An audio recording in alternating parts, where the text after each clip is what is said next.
Dan kemudian kalau Mas tadi bilang, kok tentara kesannya garang-garang? Ya. Itu pura-pura aja, Mas. Pura-pura ya. Itu mukanya garang, itu kelihatan karena sering dijemur jadi gosong.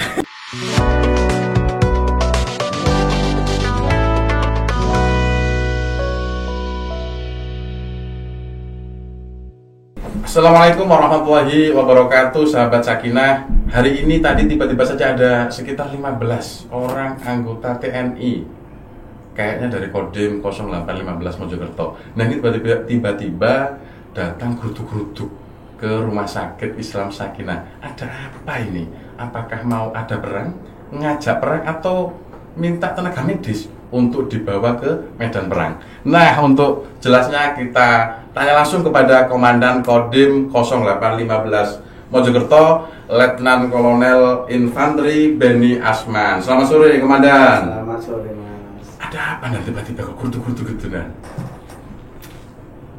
Gitu, Mas. Informasi dengar-dengarnya kita. Dengar-dengarnya. Dengar-dengar di Mojokerto ini, di Sakinah ini ada tempat podcast ini. Oh, iya.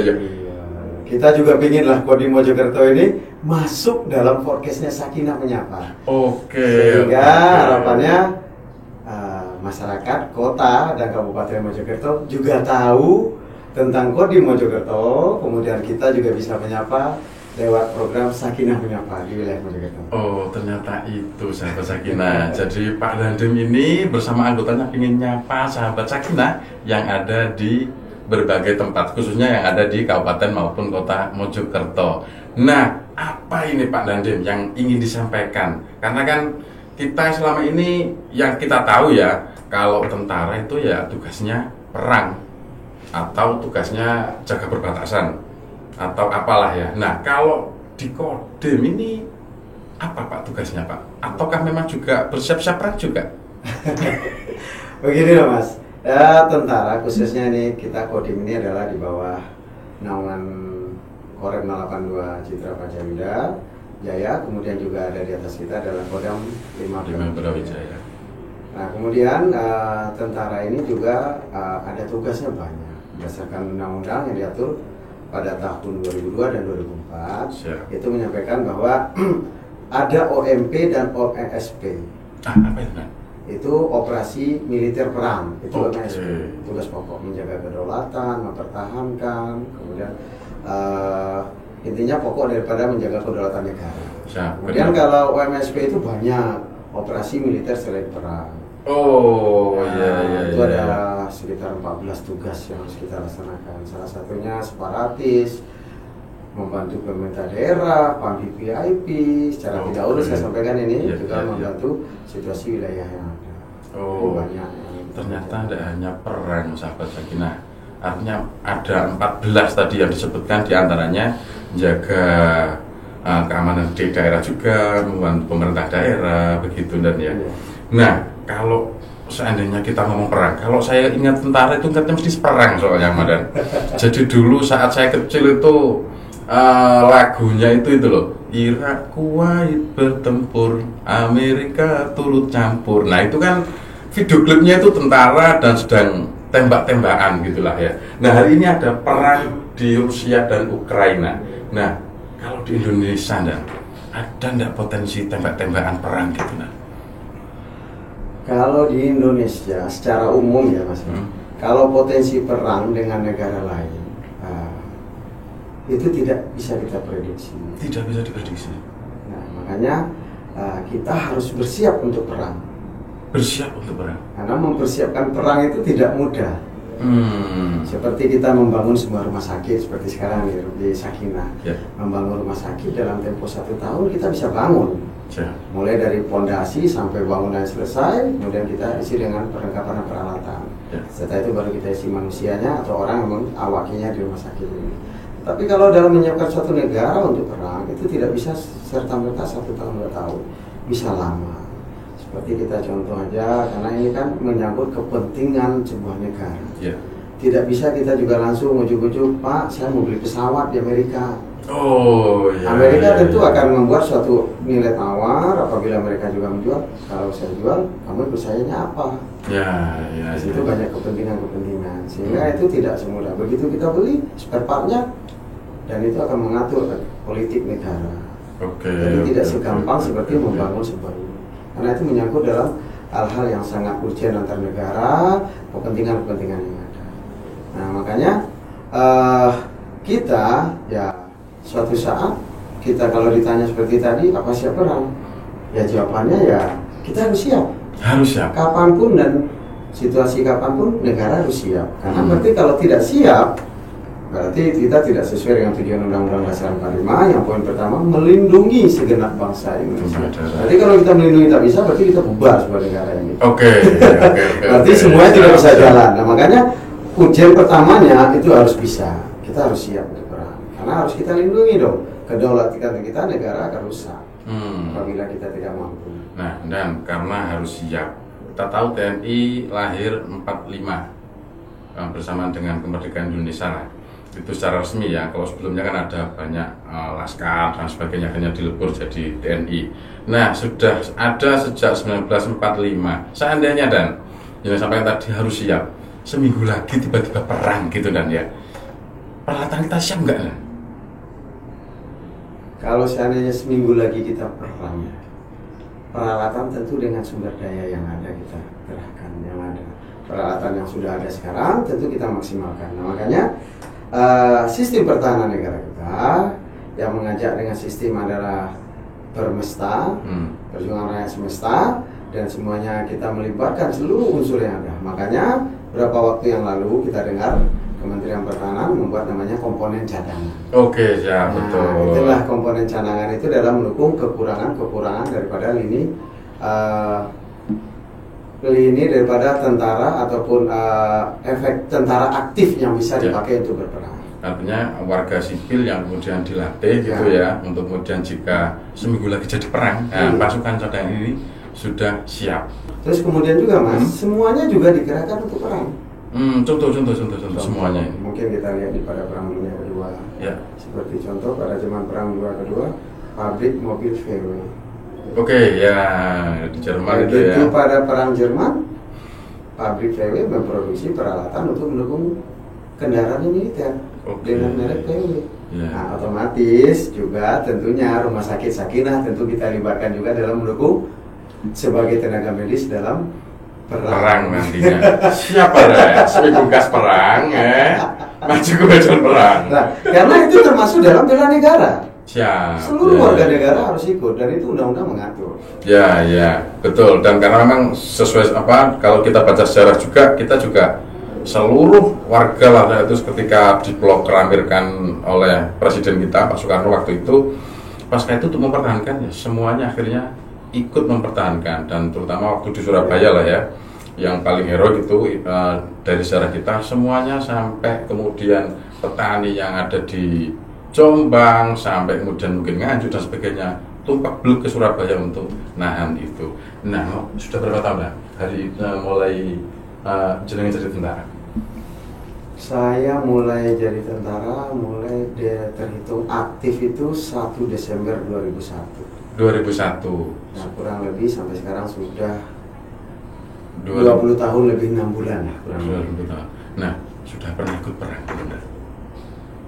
Kalau perang ya mungkin sama lah semua tentara, rata-rata sudah pernah mengalami, karena itu adalah tugas akhir ya istilahnya, berlatih, ujiannya berat. Perang, betul. Ya, saya pernah pada tahun 2002 zaman operasi masih di Aceh. Aceh, ya.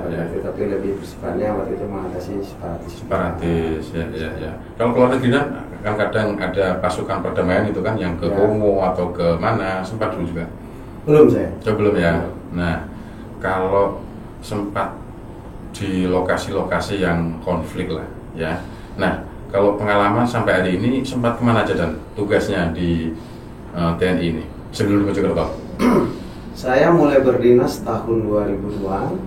Dinas pertama di Bandung di Kodam 3 Siliwangi pada tahun 2002. Kemudian dapat penempatan di Batalion 320 Badak Putih. Mana itu? Di Pandeglang, Banten. Banten. Ya. Kemudian pada saat itu sempat tugas operasi di Aceh mulai Desember 2002 sampai dengan Februari 2004. Kemudian saya setelah itu pada kurang lebih bulan April 2004 saya pindah ke Akmil. Akmil, sekolah lagi ya? Bukan. Gimana? Tapi sebagai instruktur, sebagai pengasuh istilahnya. Sebagai pengasuh ya. Di Taruna, kebetulan saya waktu itu menjadi dan tontar di Taruna tingkat 2 Madya.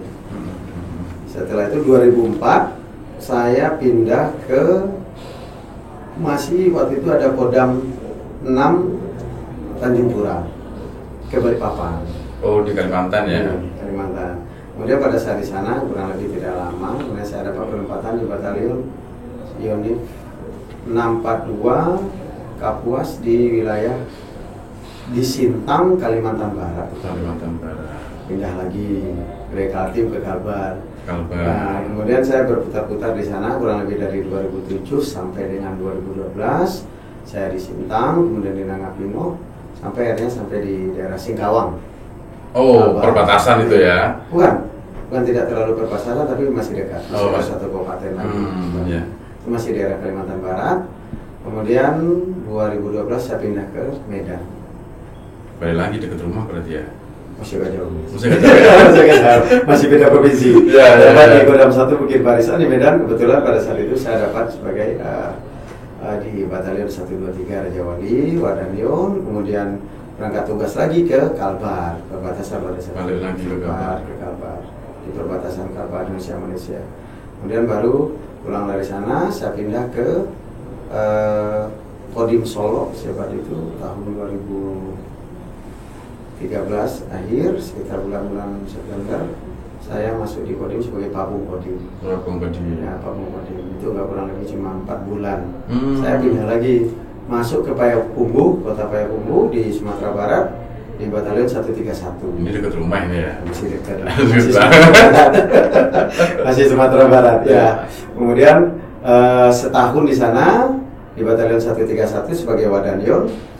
Saya pindah lagi ke Kodim Solo, tetapi sebagai Kasdim. Oh, sebagai Kasdim. Lebih ada hampir 10 bulan saya di sana sebagai Kasdim Solo. Kemudian saya pindah lagi ke Tanjung Pinang. Tanjung Pinang Kepri. Ya, pindah lagi. Alhamdulillah di sana sempat 2 bulan. Sempat 2 bulan. Dan setelah itu saya Januarinya November, Desember 2015, Januari 2016 saya berangkat ke Bandung. Sekolah Sesko di Bandung. Pas itu terus sampai dengan November. November saya selesai sekolah Sesko, pindah Ambon. Oh, pindah Ambon. Pindah Ambon Maluku. Berapa ya? Pindah Ambon Maluku itu saya di Kodam dinas sebagai Pabandia kurang lebih dari 2011 Desember sampai dengan 2018. Setelah itu saya pindah lagi ke Somlaki di Batalion 734. Somlaki itu Tenggara jauh. Dari kota Ambon kita masih ke Tenggara berbatasan dengan Australia Darwin. Oh iya. Saya jadi melewati Laut Banda. Setelah itu baru ada pulau namanya Kepulauan Tanimbar. Di situ ada nama kotanya Somlaki. Saya tidak tahu sama sekali kalau kota yang disebut ini. Aduh. Itu di Maluku Tenggara Barat. Sekarang namanya menjadi Kabupaten Kepulauan Tanimbar. Oh. Lagi di sana 18-19. Setelah itu saya pindah lagi ke kota Ambon. Masuknya tepatnya di Rindam. Balik ke Ambon lagi 2019 akhir sampai 2021 kemarin Juli 2021 masuk ke Mojokerto. Nah, dulu waktu di Ambon tuh gimana Dan? Apakah masih suasananya panas kayak dulu kan? Salah satu konflik yang besar di Indonesia kan di Ambon situ. Itu gimana kalau kondisinya sekarang? Kalau sekarang Ambon itu kondisinya baik ya. Sudah kondusif. Masyarakat sudah istilahnya sangat mengerti, sudah tidak. Kalau saya lihat secara ini ya, menurut saya adalah masyarakat sudah tidak mau berkonflik lagi. Itu sudah baik, kehidupan sana sudah normal, hari-hari sudah normal. Tentunya mungkin proses komunikasi yang ada di sana, dulu kan informasi yang kita dapat nih, karena ada kesalahpahaman, kemudian akhirnya tidak terkomunikasikan dengan baik, akhirnya jadi konflik yang sampai sedemikian lah. Nah, sebenarnya kita itu kan manusia ya, itu kan nggak anu lah kalau kita mau semuanya sama dengan kita kan susah. Nah, untuk kemudian agar kita itu bisa memahami perbedaan antara saya dengan jenengan, saya dengan teman-teman, ini kan pasti beda. Nah, untuk memahami itu agar tidak terjadi konflik gimana? Ya, memang itulah kita kembali lagi kepada apa yang sudah diajarkan oleh nenek moyang kita, leluhur kita, bangsa kita untuk saling bertoleransi, bertoleransi, memahami dan saling menghargai. Dan itu semua sudah ada dari dulu ya, sudah ada dari dulu, sehingga dengan kita saling bertoleransi dan memahami, sehingga kita bisa menghargai dan timbul jadinya tidak menjadi konflik. Negara kita sudah mewadahi dengan salah satu semboyan bangsa kita adalah Bhinneka Tunggal Ika. Jadi jangan lihat perbedaannya, tetapi lihatlah kesamaan. Karena perbedaannya itulah membuat kita menjadi sesuatu kekuatan yang menjadi kebersamaannya menjadi kuat. Lebih berwarna pada akhirnya. Nah, nek ada konflik dengan saudara, tetangga, sudahlah dilihat kesamaannya. Kita sama-sama Indonesia, itu dan ya. Nah, dan tadi keliling kayaknya sudah separuh lebih lah Indonesia dengan ya 2/3 mungkin ya. Dari Pulau Sumatera, Kalimantan, kemudian sempat ke Maluku, Ambon. Nah, di daerah mana yang kemudian paling berkesan hingga hari ini? Hampir semua berkesan. Hampir semua berkesan ya. Semua. Indonesia itu indah istilahnya. Indonesia itu indah. Karena setiap daerah itu mempunyai suatu ciri khas. Bisa diceritakan salah satunya untuk kemudian ya terutama teman-teman sahabat Cakina yang di Mojokerto lah ya. Daerah mana yang kemudian itu bikin teman-teman ngiler biar ke sana gitu lah, lebih mengenal maksudnya. Ya, salah satu yang paling saya berciri khas itu adalah kota Maluku ya. Maluku, Itu pantainya sangat bagus. Iya. Itu salah satu istilahnya potensi wilayah kita Indonesia yang pantainya sangat-sangat bagus. Mungkin kalau kita di Jawa ini menengok pantai, itu airnya masih air laut itu masih agak kotor. Warnanya ya, bercampur pasir. Kalau kita lihat di Maluku secara umum, lihat pantai itu benar-benar air itu jernih. Seperti kita tuh bukan air laut yang kita lihat. Warnanya pun juga luar biasa, indahnya alam ciptaan Tuhan. Mulai dari warnanya hijau toska, hijau biru laut itu dalam. Luar biasa. Mungkin rekan-rekan bisa melihat itu. Sekarang sudah gampang sekali ya melihat ya. Bagaimana indahnya pantai-pantai di wilayah Maluku. Pantai-pantai di Maluku. Luar biasa. Itu tempat saya pernah berindas ya itulah yang menurut saya paling bagus. Wilayah timur itu memang luar biasa. Nah, sahabat-sahabat Cakina tidak perlu ke Hawaii kalau cari pantai, ya kan? Tinggal jelajahi dan coba nanti di searching lah ya di Google itu pantai-pantai di Maluku. Ada yang pernah teman-teman di Maluku? Waduh, kurang jauh ini. Kalau tadi Mas bilang bahwa nggak jauh ke Hawaii, mungkin bisa dilihat di wilayah Maluku itu nama daerahnya adalah salah satunya adalah Tual. Tual, Kabupaten Tual ya? Ya, Tual. Di situ ada nama Pantai Pasir Putih. Pantai Pasir Putih Tual. Dan Pasir Putih itu panjang. Dan apa nih? Saya lihat sendiri di situ adalah saya pegang sendiri, saya rasakan pasirnya tuh kayak tepung. Lembut gitu ya? Tepung halus banget, tidak ada butirannya. Mau dilihat di Google, bisa di-searching Pantai Putih Pasir Panjangnya di daerah Maluku Tual. Dan itu kita kalau lihat dari udara itu luar biasa indahnya. Bahkan sampai dibilang Hawaii bersih Indonesia, karena Hawaii itu juga pantainya halus banget. Nah ini saya juga baru tahu ini. Menarik ini. Bisa jadi list lah ya nanti Kabupaten Tual Maluku. Terus ini dan salah satu yang kemudian bikin kita itu agak mau ke daerah apalagi yang timur ya, kan orangnya yang kita tahu ya di media sosial atau dari media yang ada lah, orang sana itu kayaknya keras-keras tuh. Kadang-kadang kita agak gimana gitu, kamarnya gimana ya. Nah itu gimana? Ya itu tak kenal maka tak sayang, Mas. Tak kenal maka tak sayang. Tak kenal maka tak sayang, karena kita belum tahu. Jadi bahasanya adalah sawang sinawang lah. Sawang sinawang kalau orang Jawa. Karena kita belum tahu, belum kenal oh ya rasanya gimana ya di situ, oh ya jauh. Ternyata kita ya sama, ini masih Indonesia, kita ini masih relatif budaya orang timur. Di sana orang juga sangat baik-baik. Mungkin karakter yang berbeda itu pasti, tapi bukan dilihat itu yang berbeda. Kan tentu setiap daerah pasti karakternya berbeda-beda, budaya tentu juga berbeda. Tetapi di sana pada prinsipnya orang timur mereka sangat menghargai dan sopan. Sangat menghargai dan sopan. Mereka juga senang, mereka juga mau berkomunikasi dan sangat welcome, terbuka. Apalagi masih di wilayah Indonesia, masih ada istilahnya masih orang timur lah istilahnya. Masih Indonesia dan nono-popo hubungi kodim atau koran terdekat lah ya kira-kira gitu ya, untuk bisa cari info mungkin tersesat atau apa atau butuh apa bisa di sana. Nah, dan selain pantai tadi, kalau pernah enggak punya pengalaman yang tidak menyenangkan atau menyakitkan lah selama bertugas muter-muter ini apa enggak? Kalau menyakitkan itu kayaknya belum deh Mas. Kangen rumah mungkin. Kangen rumah ya sudah risiko ya. Tapi rata-rata itu semua itu pada senang gitu. Oh, pada senang ya. Karena mungkin kita kan masuk tentaranya sudah diseleksi Mas ya.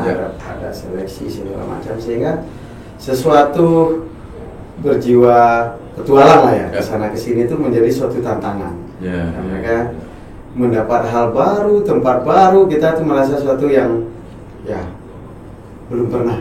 Kemudian kita sudah pernah di sana, dan itu menjadi penambah wawasan dan pengalaman. Terakhir pulang ke Batu Sangkar, enggak? Kota.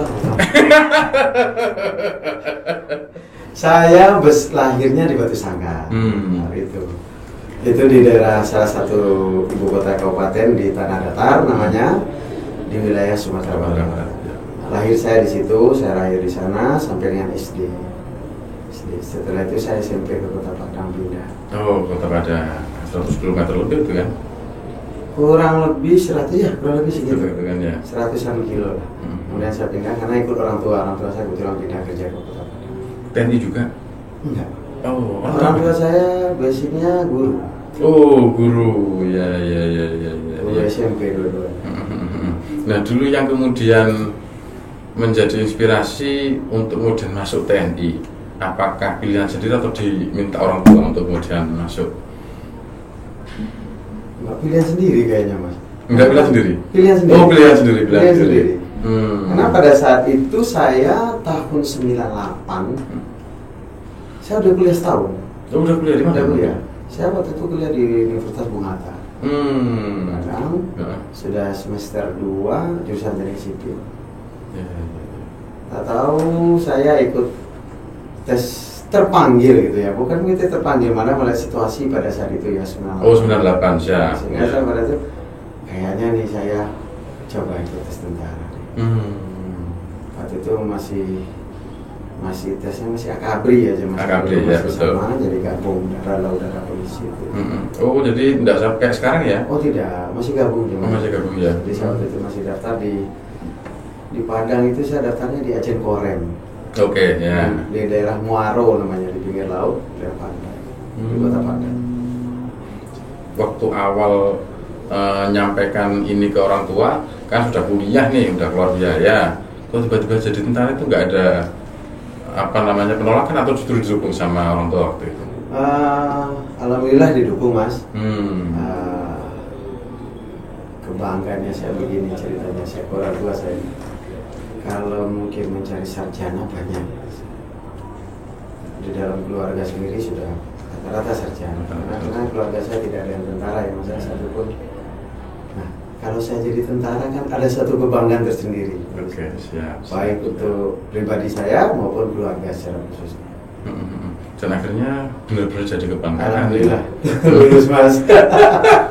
Pada saat itu tes di Kota Padang dan melewati masa tes sampai dengan selesai, sampai saya waktu itu tes daerah. Setelah itu saya terkirim ke Magelang dan akhirnya saya tes di Magelang lagi terpusat. Alhamdulillah lulus sehingga saya mengikuti pendidikan. Suatu sangat karena gimana Mas ya? pingin keluar dari Padang. Bosan atau gimana? Bukan bosan, mungkin tradisi kali Mas. Oh ya benar. Kenapa ada rumah makan Padang di mana-mana itu dan ya? Nah kalau ini di Mojokerto sudah 1 tahunan kan ya? Nah rumah makan Padang yang paling Padang menurut kawan? Waduh, ini Mojokerto didapat Mas. Saya juga di Mojokerto ini bahasa Jawanya, yo angel nyari. Saya putar, akhirnya saya temukan ada. Oh ada ya? Ada. Nanti dikira saya nanti di sini promosi lagi. Nah, enggak di pojok mana gitu. Di pojok mana gitu Pak? Kabupaten atau kota lah? Kota. Oke. Jalan Punala. Nanti lah setelah off air saya besi lah ya. Mantap Mas. Karena kayaknya di tiap kota itu pasti ada lebih dari 3 lah masakan Padang itu. Nah kalau favorit komandan sendiri, apakah memang juga masakan Padang itu atau kalau kangen rumah itu gimana juga? Ya namanya juga besar lain di Padang Mas. Lidah kita udah dari kecil sampai dengan tempat SMA sini makan masakan Padang. Ya pasti sudah kalau ditanya senang masakan Padang, ya pasti senang. Siap. Agak susah dirubah gitu kan. Agak susah dirubah, sudah kental masalah. Ya pasti senang. Relatif semua senang suka masakan Padang secara umum. Kalau yang lainnya? Yang paling spesifik karena kalau saya sih senangnya dendeng.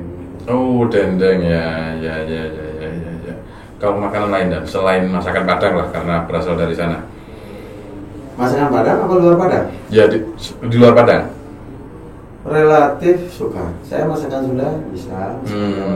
Karena kita sudah sejak dari tahun 98 keluar sekarang sudah hidup bersama dengan masyarakat baik di Jawa, Kalimantan, Sumatera, Bida sampai Maluku. Sampai saya pun juga istilahnya masakan Jawa senang, Sunda juga senang, masakan Ambon juga saya senang. Seperti makan papeda, kopi itu juga senang saya. Termasuk juga salah satu makanan favorit. Papeda itu ya?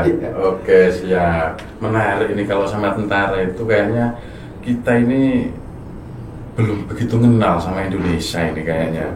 Dan kalau hari ini pelajaran geografi generasi sekarang lah kayaknya memang agak dibanding dulu lah dan ya. Kalau dulu itu baca peta itu agak bisa dikit-dikit lah. Kalau sekarang kayaknya ya sangat gampang. Sangat gampang ya. Kan sudah tinggal buka Google. Oh iya, ada Google Maps juga. Tidak terlalu sulit sekarang. Tapi hafalnya yang kurang mungkin dan ya. Ya, karena dipermudah oleh situasi. Nah, dan salah satu untuk kemudian mencintai Indonesia, mencintai kedaulatan itu kan salah satunya lebih mengenal berbagai macam budaya, makanan juga yang ada atau juga wisata lah ya, tempat-tempat di Indonesia. Nah ini kebetulan lagi momen kemerdekaan. Nah apa yang ingin disampaikan kepada para generasi muda agar semakin ke depan nilai-nilai nasionalisme ini dan ini tetap terjaga, karena kan hari ini dengan juga kemajuan internet itu kan kayaknya nasionalisme itu agak terkikis. Nah itu apa dan mungkin pesan-pesan kepada para generasi muda? Saya pesan pada mengajak dan kalau berpesan kayaknya sepertinya saya udah tua. Oke. Saya mengajak bahwa untuk menarikan nasional itu ya salah satunya adalah kita harus mencintai bangsa kita dulu. Mencintai bangsa kita itu bangsa kita ini macam sangat plural, majemuk. Mulai dari Sabang sampai Merauke. Kita cintai yang paling gampang adalah cintailah budaya kita. Cintai budaya kita. Baik budaya dengan segala macam bentuknya dan karakteristiknya kita cintai karena itulah warisan leluhur kita yang kita akan menyimpulkan jati diri kita. Kemudian kita cintai produk kita dalam negeri sehingga dengan begitu ekonomi negara kita kan kuat. Kuat ekonomi negara kita berarti kita bisa mampu berdiri sendiri, tidak gampang mudah digoyahkan negara lain. Kemudian jangan lupa karena ini momennya ke-17-an ya hargai para sesepuh kita khususnya para pejuang dulu. Tanpa mereka kita tidak bisa seperti ini Mas. Tanpa mereka tidak pamrih. Nah ini yang perlu kita ambil nilai dari mereka adalah bahwa semangat pantang menyerah, tidak rela berkorban, mau berkorban untuk kepentingan yang lebih besar. Ya, mereka mungkin para pejuang kita dulu nyawa pun dikorbankan. Ya. Nyawa dikorbankan dan dia tidak menikmati hasil kemerdekaan, tapi mereka berniat untuk anak dan cucunya kemudian hari. Sehingga kita bisa seperti ini. Nah, ini yang perlu kita ambil nilai-nilai yang perlu kita ini kan adalah pantang menyerah, rela berkorban demi kepentingan manusia. Kemudian saling toleransi. Dan saling menghargai dengan yang lain. Nah, saya ingin garis bawahi mencintai bangsa sendiri. Nah, kalau komandan ini mencintai istrinya sendiri. Kalau istrinya dari mana, Dan? Saya istri saya dari Jawa. Lu dari Jawa. Nah, ini salah satu trik lah ya, salah satu tips untuk mencintai bangsa sendiri. Orang Padang nikahnya dengan Jawa, ini akan semakin mengenal. Tapi awal-awal nggak susah dan awal-awal dan kan beda budaya, beda karakter. Awal gimana? Ya tidak terlalu susah juga Mas. Terlalu susah ya. Sudah Indonesia hampir sama. Kebetulan saya juga udah ya kan hidup di Jawa juga berapa waktu, ya sudah tidak terlalu ini lagi. Artinya harus sama-sama saling mempelajari gimana sih orang Padang, gimana sih orang Jawa, gitu dan ya. Ini ada masih single-single nih Dan. Ya ini nggak ada orang luar Jawa berarti kan. Dan ini kemerdekaan, mencintai produk-produk sendiri biar kita bisa lebih lebih maju ke depannya. Nah, hari ini itu kan salah satu menurut saya nih ya, kedaulatan itu kan ke hari ini kayaknya susah dah kalau ngomong kedaulatan hari ini, karena lalu lintas antar negara itu sudah ada berbagai macam pengiriman gitulah. Kita tahu hari ini teman-teman ini biasanya kadang beli apa gitu ya melalui berbagai macam aplikasi belanja, itu juga bisa impor dari luar negeri.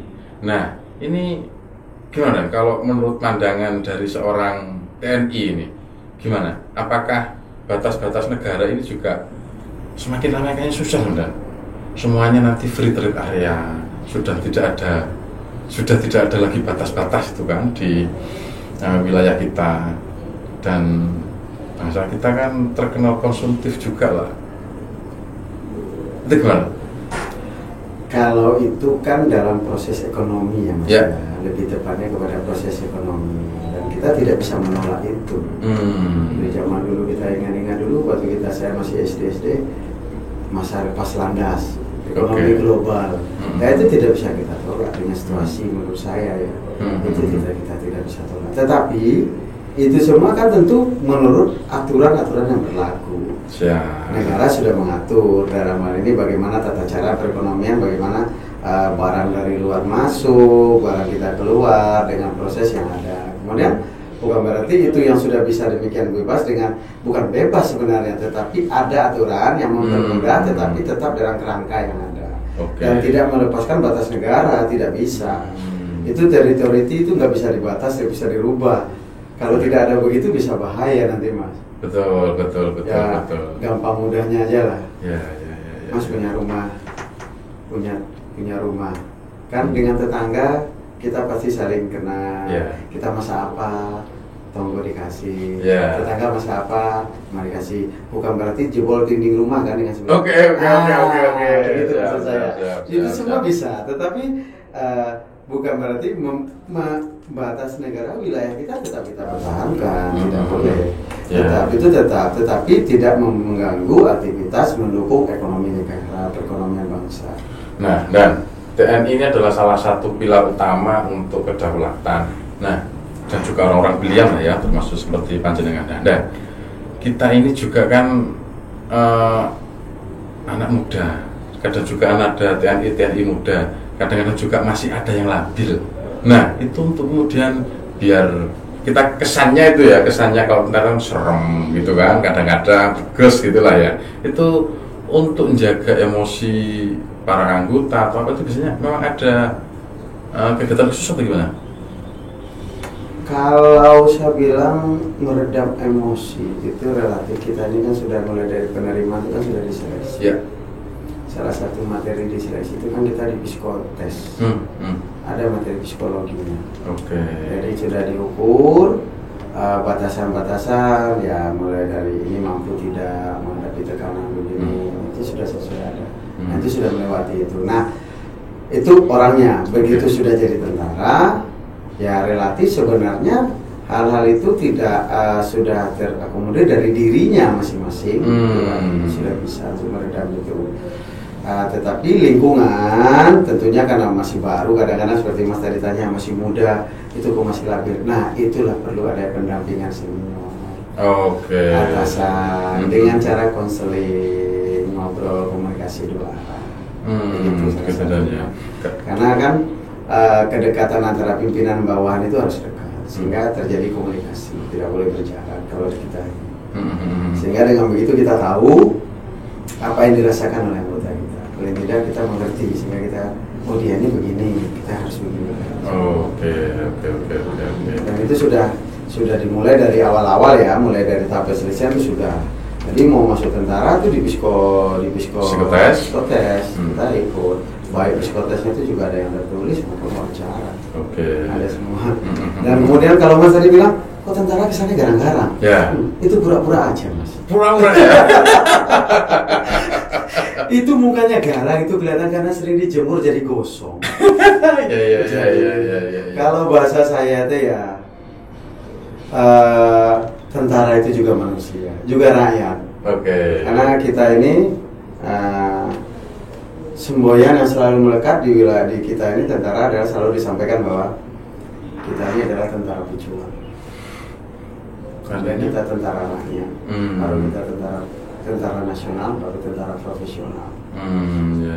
Jadi kita tuh tentara Indonesia ini adalah lahir dan tumbuh bersama, berjuang bersama rakyat. Nah, jadi dulu nggak digaji loh jadi tentara. Betul. Dulu nggak ada yang digaji. Tahun-tahun berjuang di tahun 38, 39, 45 sampai lu siapa sih nggak haji Mas? Dan itu hidup bersama masyarakat. Rakyatlah yang ngasih makan. Makanya negara Indonesia itu tentaranya spesifik kalau saya bilang. Lahir dan tumbuh bersama rakyat. Itu bedanya dengan negara lain ya? Ya, karena kita bukan negara tiba-tiba negara yang sudah ada kemudian membentuk negara kemudian membentuk tentara. Bukan. Kalau kita ini sudah membentuk tentara, membentuk kelompok-kelompok baru menjadi sebuah negara. Ya bisa membentuk. Makanya dulu ada laskar-laskar. Nah, mereka hidup dan perjuangan itu semua hidup bersama rakyat. Tentara dulu tahun 45 itu berjuang ke tentara kemerdekaan juga makannya ngasih orang kampung. Ya betul, ya. Benar itu ngasih. Sehingga makanya itulah menjadi filosofi tentara Indonesia adalah kita ini tentara rakyat dan tidak boleh terpisahkan oleh rakyat. Ya. Ojo direk dengan tentara soal itu man. Nah kadang-kadang kan kita itu mikirnya ya wajar lah tentara itu garang, kereng gitu ya kalau bahasa Jawa. Karena mereka latihannya perang tapi gak perang-perang, nah gitulah istilahnya teman-teman itulah ya. Jadi ya harus dipelajari begitu kan ya, mereka agak keras tapi sebenarnya seperti Pak Dandim aja malam dan suka senyum ya. Karena memang harus dilatih perang Mas. Ya. Kalau mereka tidak dilatih perang nanti tidak siap. Balik ke awal tadi ya. Suatu harus siap dan mereka lah orang pertama. Orang pertama yang akan menjaga kedaulatan negara kesatuan Republik Indonesia. Nah, dan kalau dulu ini kan TNI mempertahankan negara. Ya tidak dulu sih, sampai nanti. Nah, hari ini kan sedang aman, sedang damai. Nah, kayak jenengan jadi komandan Kodim. Ini ngapain dan di wilayah Mojokerto Raya ini? Ini memang banyak sekarang yang kurang tahu itu Kodim. Iya betul. Meskipun Kodim ini juga jadi berita loh dan tahu enggak? Ya Kodim. Kodim. Iya, tapi apa istilah? Nah, apa Kodim ini dan? Ini saya boleh bercerita sedikit Mas. Kodim ini adalah salah satu satuan atau institusi militer khususnya Angkatan Darat dalam pembinaan kewilayahan. Pembinaan kewilayahan. Tugas Kodim ini adalah menyiapkan rak juang. Rak juang itu apa? Rak itu singkatan, rak itu R itu ruang, A alat, kondisi kejuangan. Oh. Jadi kita ini sebagai support untuk dalam pertempuran atau perperangan secara yang diadakan secara semesta, mengajak rakyat semesta. Jadi Kodim lah menyiapkan ruang. Maksudnya menyiapkan ruang itu apabila nanti kita ini ada perang di Mojokerto ini, dan Dimlah tugasnya di mana tempat perangnya kita. Oh, siap. Di mana pertahanannya? Di mana kita bertahannya? Di mana menyimpan logistiknya? Di mana sebagai basisnya? Di mana tempat berperangnya? Oke. Di sebelah mana berperangnya? Kalau nanti perang, nanti pasukan mana itu lain. Dan ini cuma menyiapkan tempat, ruang, tempatnya. Berarti harus hafal ya? Oh iya. Pojok-pojokannya mau setelah itu baru kita nyiapkan alat. Alat berarti alat perlengkapan segala macam, senjata mungkin. Dengan potensi yang ada. Nah, contoh di sini banyak kawasan industri. Nah, industrinya kita harus tahu. Industri apa saja. Produksi apa? Bisa digunakan untuk apa? Mendukung seperti yang cerita film tadi ya. Seperti jadi kita harus punya data gitu. Kondisi. Jadi kita harus kondisi, mengajak masyarakat ini. Ayo menciptakan, mengajak supaya menciptakan bela negaranya naik, bangkit. Ayo. Nah, itulah tugas kita. Menciptakan kondisi. Tentu dalam dukungan itu yang tujuan ending akhirnya. Tetapi kan dalam ini melaksanakannya kita harus melaksanakan dengan pembinaan teritorial. Caranya kita membina untuk mencapai itu, kita melaksanakan pembinaan teritorial. Apa yang dilakukan dalam rangka pembinaan teritorial ini? Kita harus mendata dengan cara konsos, geografi. Kita harus tahu dong. Geografi tadi ya. Kita harus tahu kontur alam, kondisinya. Oh, di sini ada sungai, ini gunung, ini daerah sawah, ini daerah apa. Itu bukan itu aja, hasil alamnya apa. Kan kita harus tahu juga. Oh, begitu digali di sini ternyata daerah ini lumpur, atau di sini ini apa. Kita harus tahu geografisnya, kondisi alamnya, semuanya. Kemudian setelah itu kita harus tahu demografinya, masyarakatnya. Berapa penduduknya, laki perempuan, pekerjaannya apa saja. Sini apa istilahnya, mobilitas masyarakatnya apa. Kan demografi. Lalu kita kondisi sosial, ideologi, politik, sosial. Polis sosbud angka, ideologi, politik, sosial, ekonomi, budaya, keamanan, pertahanan. Kita harus tahu ideologi yang berkembang di Mojokerto ini apa sekarang. Politiknya bagaimana, ekonominya gonjang ganjing. Nah, tadi ekonomi kaitan dengan demografi. Pekerjaannya apa? Nah, kita harus punya data itu. Budaya masyarakat sini mana kita angkat. Kemudian ekonomi, baru masalah pertahanan, keamanan, situasinya di sini bagaimana. Artinya dengan mengetahui semua yang sebagai Dandim itu harus mengetahui warna dari wilayahnya. Itu harus diketahui. Dan setiap daerah pasti berbeda. Kondisi geografisnya kan berbeda. Seperti kita di Mojokerto yang paling gampang terdekat dengan Jombang. Konturnya aja berbeda. Beda banget. Kalau kita daerahnya yang ada naik ke utara, ada bukit, gunung, masuk lagi dataran rendah, masuk rendah, kota Mojokerto, mulai naik lagi, Aceh, Trawas, Moro, mulai naik lagi, berbeda. Berarti kan kita dalam menyiapkan ruangnya nanti tentu akan berbeda. Betul. Nah, termasuk dengan mengetahui seluruh potensi apa tadi sebutannya sosbud hankam. Nah, ini juga untuk mencegah potensi disintegrasi di masing-masing wilayah. Dengan dengan pembinaan teritorial untuk menyiapkan dan meningkatkan kesadaran masyarakat. Makanya Kodim ini kan lebih kepada kewilayahan, makanya personilnya di setiap desa ada. Yang disebut dengan jabatannya adalah Babinsa. Itu kepanjangannya apa sih sebenarnya? Bintara Pembina Desa. Bintara Pembina Desa. Ini kalau nggak browsing Google nggak akan tahu itu. Nah, itulah Babinsa. Bukan hanya di desa ya, tapi namanya jabatan Babinsa. Termasuk di kota juga ada, di setiap kelurahan ada. Sama Babinsa juga ya. Sama, cukup tetap Babinsa namanya.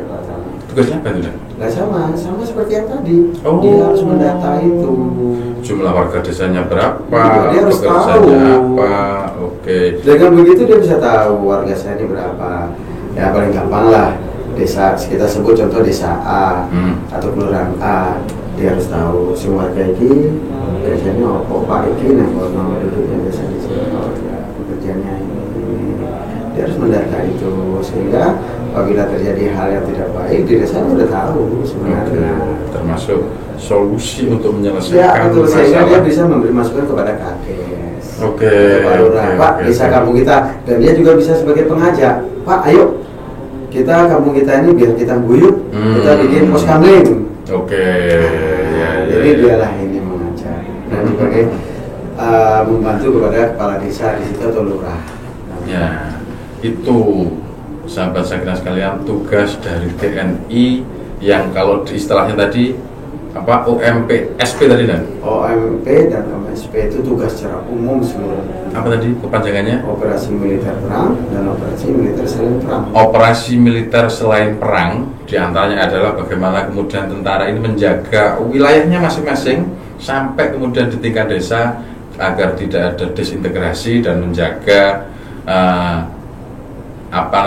rasa nasionalisme dan persiapan jika seminggu lagi perang itu sudah tahu. Oh, di sini bunkernya, di sini tempatnya ini, termasuk mbak-mbak perawat ini nanti ditempatkan di mana. Jika kemudian ada tentara yang harus atau warga yang kena tembak umpamanya, kena bom itu harus disiapkan itu. Nah, dan ini jenengan sudah keliling di berbagai macam kota dan kabupaten provinsi di Indonesia. Sekarang sudah jadi dandim. Nah, harapan dan cita-cita ke depan dan ini untuk pribadi maupun keluarga apa dan yang belum tercapai kira-kira? Kalau ditanya tercapai tentu banyak. Oh, tentu banyak. Namanya manusia itu pasti punya keinginan. Oke, siap. Tapi kan kita tahu tidak semua keinginan itu akan tercapai. Keinginan terbesarnya yang hari ini masih belum tercapai. Keinginan terbesarnya saya. Saya itu mengalir seperti yang ya bagaimana kehendak Tuhan saja. Yang penting kita kerja maksimal, mengerahkan yang terbaik yang dari kita punya supaya menghasilkan karya yang terbaik juga sehingga bisa bermanfaat bagi lingkungan dan diri kita sendiri. Oke. Ada kenangan jadi panglima. Nama cita-cita semua orang itu tentu tinggi. Oke, siap. Semoga nanti bisa mencapai karir tertinggi lah di TNI dan jangan lupa dengan Rumah Sakit Sakinah dan Sakinah Menyapa. Amin. Terima kasih waktunya Komandan, ngobrol-ngobrolnya luar biasa. Saya jadi banyak tahu kota-kota di Indonesia, Maluku yang indah pantainya, di Batu Sangkar juga ada batu apa namanya dan yang kayak katanya batu peramal itu loh. Batu angke-angke. Iya, ada batu angke-angke. Angke itu angkat. Oh, angkat. Angkat. Itu bahasa Indonesianya angkat. Bahasa saya, bahasa Minang itu angke. Angke. Iya. Katanya begitu kalau kita kan batunya lumayan lebar, selebar ini lah. Kemudian kalau kita niat kita apa, kalau keangkat katanya tercapai. Ternyata nggak angkat Bang. Belum.